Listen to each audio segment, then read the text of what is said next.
Hi, I'm Tim Caudell, and I'm sitting here with Sara Jacobs, the former congressional candidate for the 49th District. And we're here to have a conversation about how things are going. So, Sara, how have you been? What you been up to? Well, hey, Tim, and thank you so much for having me. It's great to be here with you all, and thanks for all of the great work that the VetDems does. It's really important. I've been doing great, gotten some vacation time in, and now I'm focusing on making sure that we flip the House and hold Donald Trump accountable, and also helping all of the awesome candidates running at the local level, which I'm really excited about, including Michelle Gomez up here in northern San Diego County, who is a military spouse. Yeah, absolutely. Michelle's amazing. She's great. So, before we get into the fun stuff, how was vacation? Where'd you go? It was really lovely. I was in Mexico. I got a tan. I read 4 books, which I hadn't had time to do in a You while. read 4 books on vacation. I know. I'm a nerd. Guilty. You're such a congressional candidate. Not anymore. Not yet. Your future is still very strong. We'll see. Yeah. So, wanted to really ask you about an issue that's very near and dear to the hearts of the VetDems, and that is recently Poway voted down plans by Habitat for Humanity to build affordable housing for veterans. What are your thoughts on this, and how do you feel like we could start coalition building with local communities to proactively address veterans' homelessness? Well, I'm really glad that you brought up this issue because we know that homelessness among our veteran community is a really huge issue. And I think there are a few things we need to do. So, first of all, from the federal government level, we need to get more funding. San Diego County has the 4th largest homeless population in the country. And yet, in terms of funding that we get from the Department of Housing and Urban Development, we're 20th. Mm-hmm. And a part of that is because we need to modernize the funding formula that the Department of Housing and Urban Development uses. But part of it is also that we have a county board of supervisors that is not actually applying for the Section 8 and other grants that they are eligible for. So we need to make sure that we are getting the federal funding that our region needs, making sure that we are protecting against Republican efforts to cut funding for Section 8 and other vouchers. And we need to be working to modernize the Veterans Administration and make sure that they are proactively working with counties to provide funding for veterans' homelessness issues. But we also need to work here at the community level because we have a housing crisis and a homelessness crisis more broadly, and we need to work with communities to remind them that when we're building some of these low-income and other housing options, that we're not trying to make their communities less safe. We're not trying to, build more density just for the sake of it, but these are actually people they want in their communities. Often it's, people's kids who just can't afford to live in the communities that they grew up in. And so we do need to change the conversation about how we talk about some of these housing developments. And a big component of that is really putting a face to the problem and showing people that it's not something they need to be afraid of having in their backyard. That's a good point. And that actually reminds me, have you heard of the Aspire Center in Old Town? No. It's a VA building where they allow veterans that are chronically homeless, and they also have PTS, to come in. Old Town actually raised a lot of complaints about having the Aspire Center in their neighborhood. And it's actually turned out to be nothing more than maybe them smoking a few cigarettes on the sidewalk. And they realized that they had actually, been a little bit too afraid of the situation. So I agree that the conversation does need to change. But on top of that, moving from veterans to active duty, so the military plans on moving 40,000 active duty military members out to San Diego, which is going to have an impact on affordable housing, the housing market as a whole, and all up and down the county. And I agree with you that the Board of Supervisors is not taking the right steps to adequately address this. And I do believe it's because most of them are now being forced to term out, so they're not taking up much of an opinion on anything. So, in regards to the future of housing, what is your opinion? What thoughts do you may have on how we can, move San Diego in a better direction on that? Well, first, I think it's important to talk first about the active duty military members and their families. So, we know that the Department of Defense has gotten an increased defense budget, and I think for the first time in a couple of years, we now have a pay raise for active duty military members, which was much needed.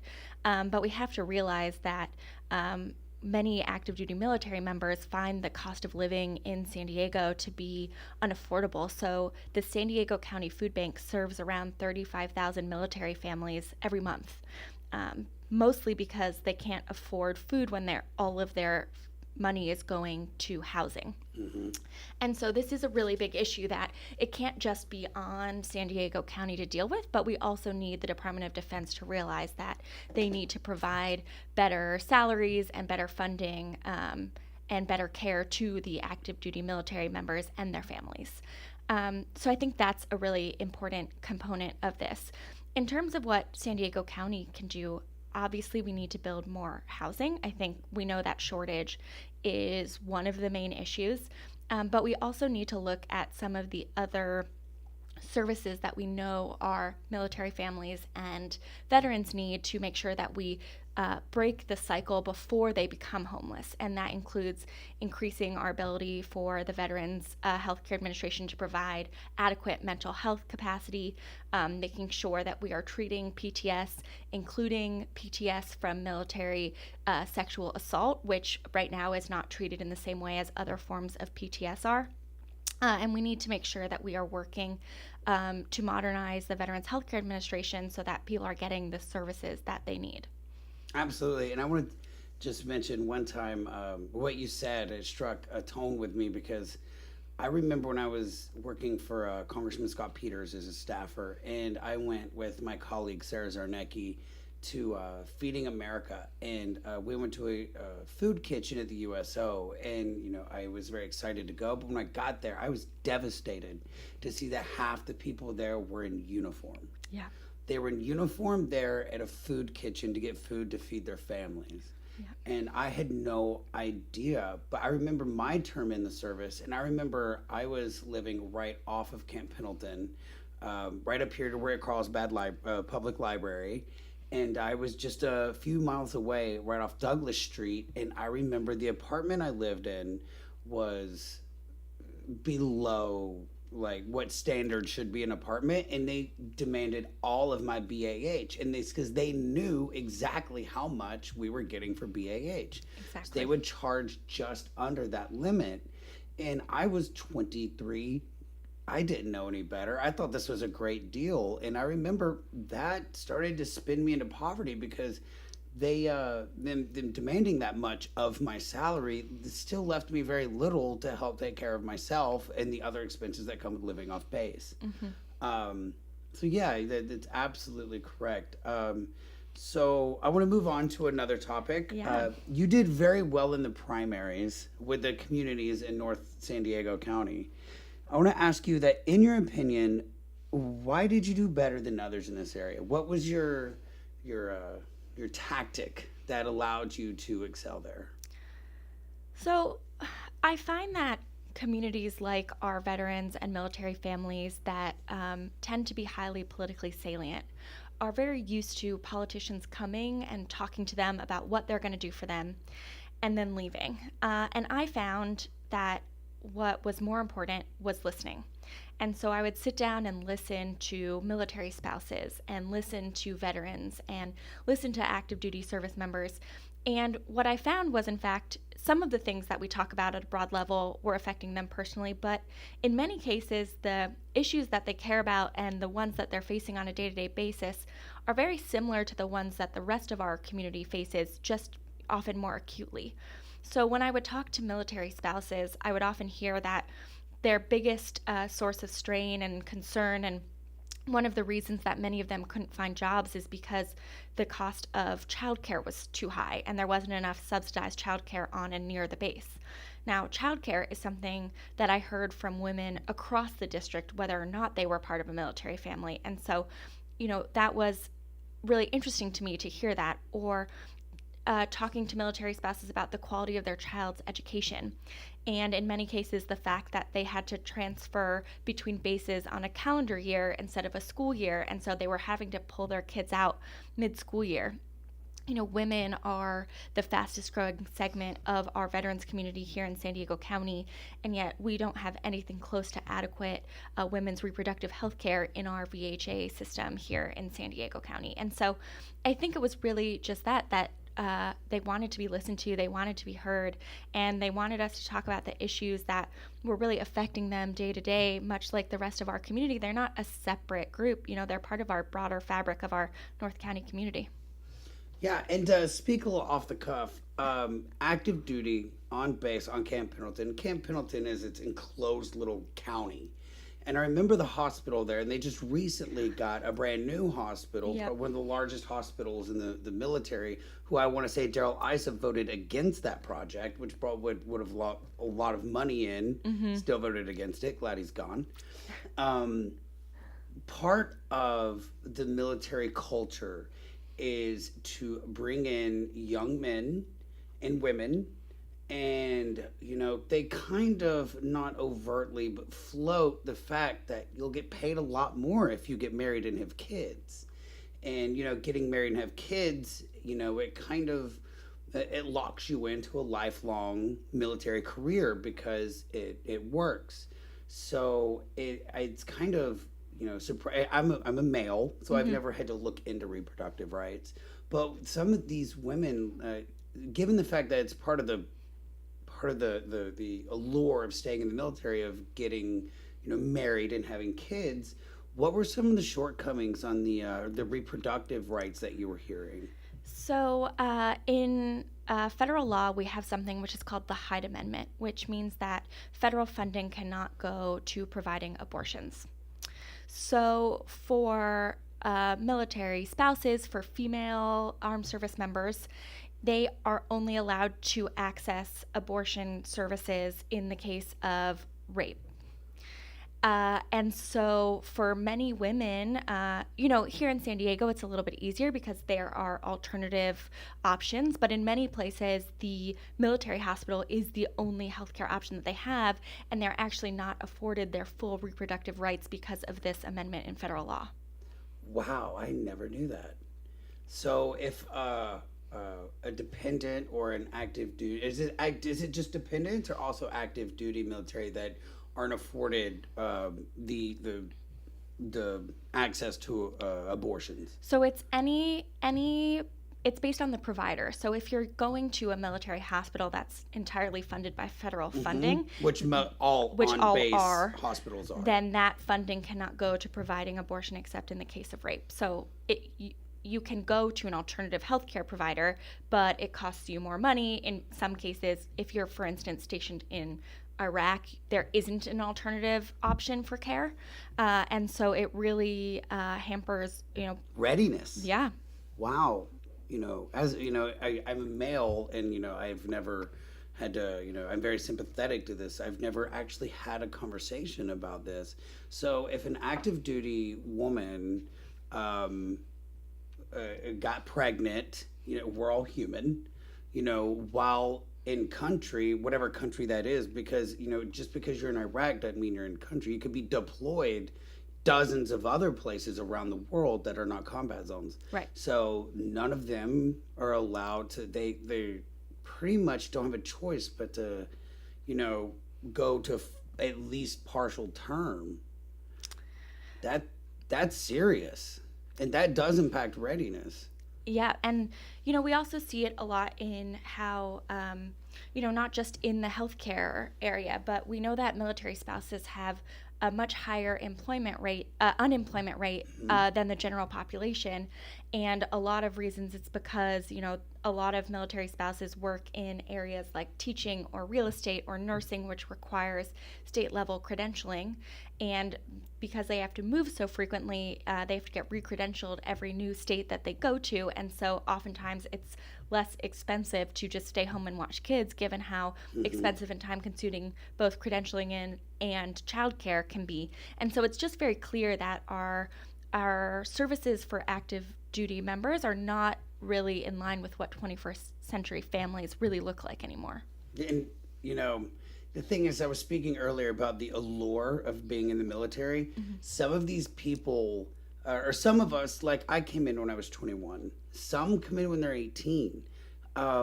They don't know any better. They don't know how to navigate these systems. They're from some rural town in Iowa or North Carolina, like I was, and they're in Southern California or Guam or Okinawa. They don't know these things, and I do know this is not an urban legend. I knew of a young man. He was 20.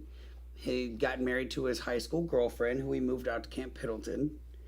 When he deployed, he left 200 frozen cheeseburgers in the freezer as food for his wife. Oh my goodness. Yeah. And she herself didn't know any better. So, and of course somebody found out and then provided assistance, but there is a serious disconnect from services and care and rights to the people who need them, not only in active duty, but also in veterans, such as the transitional period that, all military members will eventually go through. That's right. And as having been active duty, I can tell you, you go out of your way not to think about what that time will be until you're in it. Do you have any input on how to better help military members in that very critical transitional period? I think it's important that we do a better job, because we actually know that transition period is when some of our veterans fall into some of these cycles of poverty that are much harder to break further down the line. And addiction. Yeah. And so, one is clearly we need to make sure we're doing better mental health screenings and providing the mental health care that these transitioning veterans need. And we can't only look at the veteran themselves. Often children of active duty armed service members have mental health care needs as well, because they have had to deal with their parent leaving and coming back, and the constant fear of not knowing how their parent is doing. And so we need to look holistically at the mental health care needs of the entire family as they're transitioning out. I know that at Camp Pendleton there is an interesting program where some of the unions, the building trades, actually do apprenticeships on base to help the transition, so that you're getting training while you're doing transitioning. I think we need to increase those opportunities. Obviously, it's important that we protect the GI Bill, make sure that it stays permanent, and stand up to Republican attempts to gut it or to privatize some of the services that you can get with it. And we also, I think, need to expand what the GI Bill can be used for, because I think we should be treating apprenticeship programs, we should be treating other forms of certifications and degrees in the same way that we treat a 2-year or 4-year university degree, because in many cases, those apprenticeship programs are a much better pathway to the middle class. And on that, apprenticeship programs and the opportunity to be an entrepreneur. I know that there is an organization in San Diego that, I forget the name. I'll come back to it next time. I'll give them a shout out, I promise. VetBoss. That they were working to try to create legislation to allow the GI Bill, if somebody already had the education, to be grants towards starting your own business. Oh, wow. That's a super interesting proposal. Yeah, exactly. Yeah. Go ahead. Well, I was just going to say, as we're working on figuring out how to expand what the GI Bill can be used for, we also need to make sure that we are protecting against Republican attacks on it. Republican attacks on it, and also, predatory lenders and for-profit institutions that specifically go after our newly transitioned veterans because of their ability to get the GI Bill funding. And one proposal that I had when I was running, and that I think is really important that we think about, is changing the rules so that the GI Bill and DoD tuition assistance programs are considered part of federal funding, so that they can't be used as the 10% of funding that these for-profit institutions have to get from non-federal sources, so that they have less of an incentive to go after our veterans, who oftentimes, as you were saying, are not really sure what they should be doing. In many cases, are just looking for anyone who's coming to give them a a process or a pathway to a future, and we're really seeing across the board a lot of really predatory practices in regards to this newly transitioned community.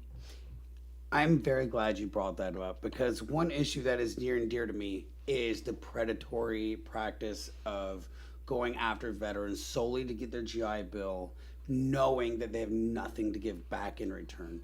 Recently, the Department of Education under Betsy DeVos has stopped the progress and actually reversed it in holding these for-profit institutions accountable. Now, for anybody listening, kind of what we're talking about is a for-profit educational institution. And the for-profit can be labeled in many different ways. It's never, hey, we're coming after you. It's usually something where they're assuring you that they're credentialed and they can provide you this pathway to a career, but oftentimes they don't, they can't, and they know. And the GI Bill should not be able to go to these institutions. It should have to have a credentialing, which comes on a few different forms. But in the future, we'll talk more about that. But with you right now, I want to talk about with Betsy DeVos and her turn on the education system. It is one of the most critical things for the future success of our country is a strong education system. In your opinion, how is she, not just with veterans, but everyone's impacted by the decision she's making? I think that Betsy DeVos and the Trump administration more broadly is really attacking our public education system. So they're trying to privatize and voucherize as much as possible and take funding away from the public school system. In many cases, it's because if you look at what Betsy DeVos did in Michigan, she's trying to be able to get that funding to go to religious private schools, which, we do have a separation of church and state, and there's a reason our public schools have to be secular. And so basically they're trying to take funding away from the secular public schools to put it into these religious institutions. I think it's really important that as we're looking broadly at what we need to do to fix our education system, we are really focusing on adequately training and paying our teachers, who right now have to pay for supplies out of pocket, in many cases are not really earning a living wage depending on where they live. And we also need to be looking at how we can make sure we're training our students for the economy of the future and what skills they're really going to need for the future. So I remember, when I was in school, a lot of time went into memorizing and learning knowledge. But now, if you look at students, they can look at Google, they can look at their phone. So the knowledge, the information is more readily available. And the skill that's more important is understanding how to analyze it and how to look at competing sources of information and decide how they're in conversation with each other and which one seems to be the most reliable. We also know that for the jobs of the future, things like logic are going to be really important building block skills. And so you hear a lot about teaching kids how to code. The problem is if you take a 7-year-old and you teach them how to code, by the time they graduate, that language will be obsolete. Mm-hmm. So what we really need to be doing is looking at what are the building block skills of coding or some of these other jobs and making sure that they have those skills so that then whatever language is being in use when they graduate, they can pick up very quickly. Agreed. I think that we constantly go really strong in one direction and forget the fact that it's weighted. Mm-hmm. We cannot forget the arts and humanities because some kids thrive there, and that's a very important part of our culture. Some kids can see a math equation and answer it in their head because they just see it in front of them. It's important to embrace the fact that we all think different. Our brains are all programmed. So I grew up in North Carolina. I'm 32. And we had standardized testing. And that was just, remember this just to forget it later. Mm-hmm. You just need to pass this class. And what it left out on us was something I had to really force myself to learn growing up as I was in the Marine Corps, which if we all know what math for Marines is, critical thinking is something you have to force yourself to know because, the Marine Corps itself is very standardized. You know, we have a book that tells us how to make our bed. So, I could use that book. it's a good book. But no, listen, you do not sleep under your covers. You buy another blanket and you sleep on top of your meticulously made bed. You never break the sheets. But see, it does teach you creativity and Adaptation. scrappiness. Yes, exactly. But critical thinking, I think, is something, you know, and we need to take STEM, and we need to take the humanities, and we need to give options. Don't tell people they're wrong for thinking one way. You know, people need to be able to embrace the creativity. And what Betsy DeVos is doing is taking, you know, the money out of one box and putting it in another much more specific box. And if you're not in it, then you're somehow wrong. And ultimately, I think it's going to make, you know, poverty-stricken communities even more poverty-stricken. Well, and we know there's lots of research that's been done that shows that arts and music in schools is very beneficial to the student, not just their well-being, but actually how well they do in other subjects. And one of the things that I found while running for office was how disparate the different forms of providing art and music in schools was across our county. So I went to public school in Del Mar, and I had a really great education. I had music class and art class, but on average, the schools in Del Mar spend $1,000 more per student per year than the schools in Vista, for instance. And many of the arts and music programs are funded by parent-teacher associations and other outside fundraising, which means the schools in areas where you aren't able to fundraise as much from the parents are getting less of these options in the classroom. And you know, and it's a catch-22 because those areas such as Vista, I had friends in Vista when I lived off Douglas Avenue, and they're just maybe not able, like they're struggling just to get their kids in school. And mind you, a lot of active duty military live in Vista as well. The fundraising isn't really an option. Exactly. And then when it's there, they can't do as well as, say, Del Mar or Coronado, who has an amazing education system. But Coronado is like this isolated military-centric community where people, when I did some work there, some advocacy work there, families would live 8 in a 2-bedroom apartment just to get them in that school. Yeah. And you know, that's just a much larger conversation about the education system. But, you know, it's easy to say that a lot of bases have isolated poverty-stricken areas themselves, which is why I think this is so important. But do you have an opinion on the education of on-base education systems? I mean, you may not. I have no idea. So I know that in talking to a lot of the military families here that the educational opportunities for their kids was, you know, top of mind. And I think it's really important that we are continuing to fund some of these DoD schools. It's less important in places like San Diego, where you have quality public education that is an option. But if you look at some of the other, you know, bases around the world that you have families living on, I think these DoD schools are really important. You know, often are not having the funding that they need and not the quality that, you know, our families deserve. Absolutely. One thing that I thought of when we're talking about Betsy DeVos and, you know, our current political institutions is recently Jeff Sessions announced his desire to create a religious task force. Being an LGBT man myself,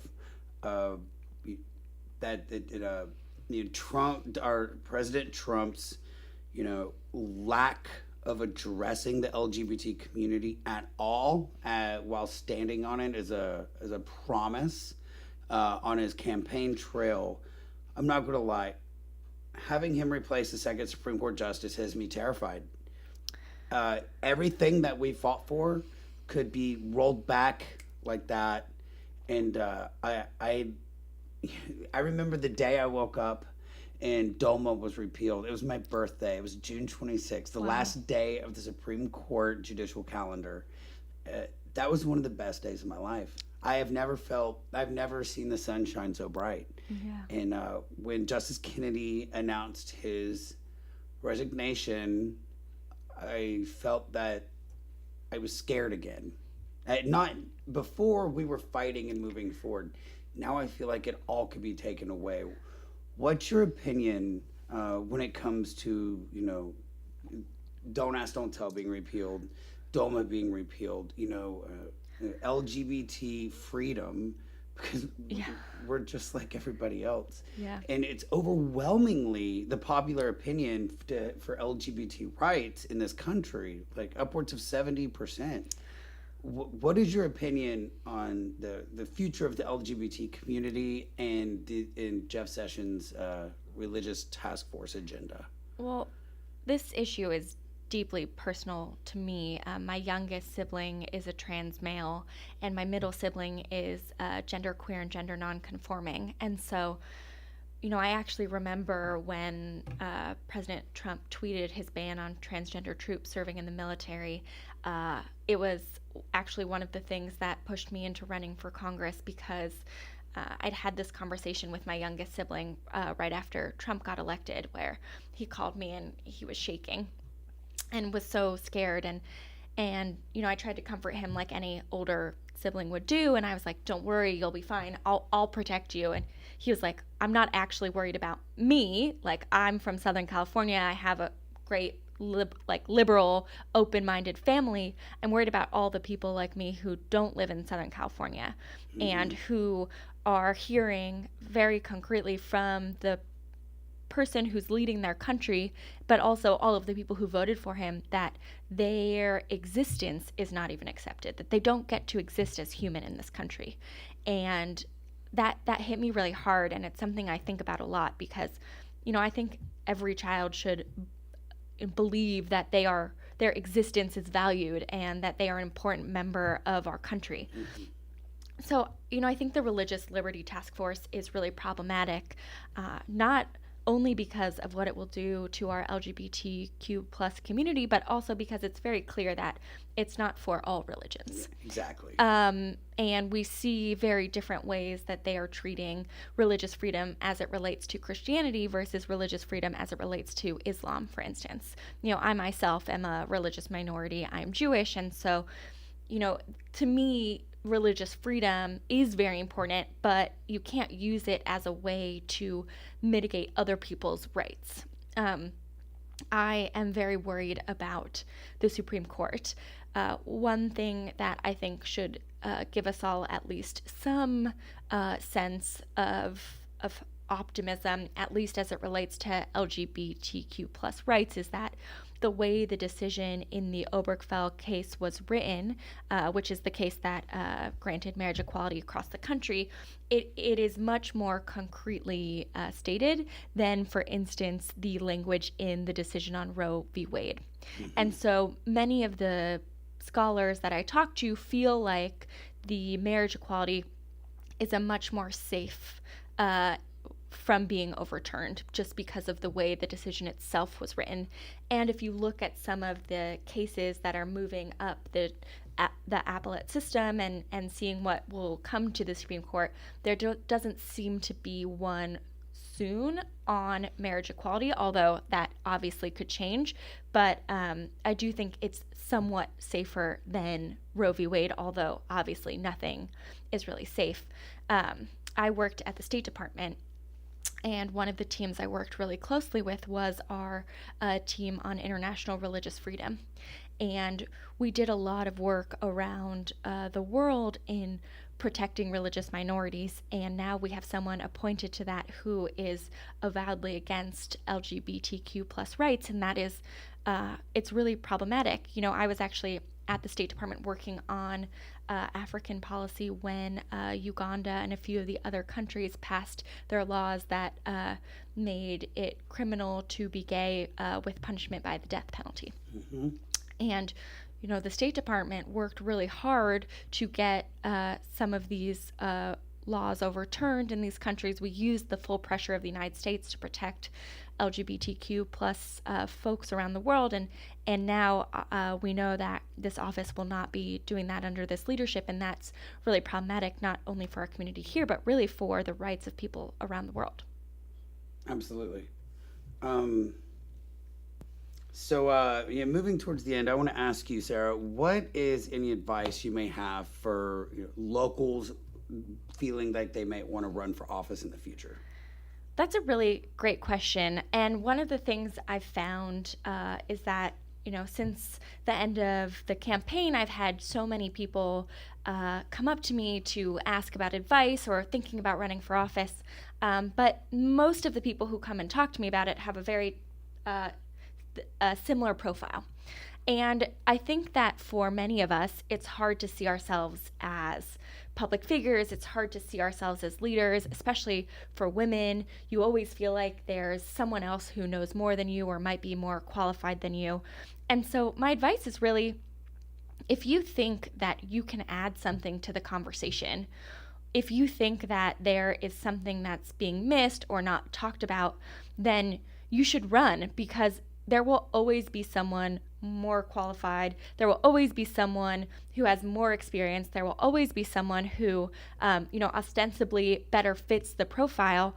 But there's no such thing as a perfect candidate, and there's no such thing as the perfect time to run. And so if you think you can bring something important, then you should do it, and don't wait, and don't second guess yourself. Like, you are enough right now, and you can be an important voice, and there isn't someone else who is going to say these things if you don't.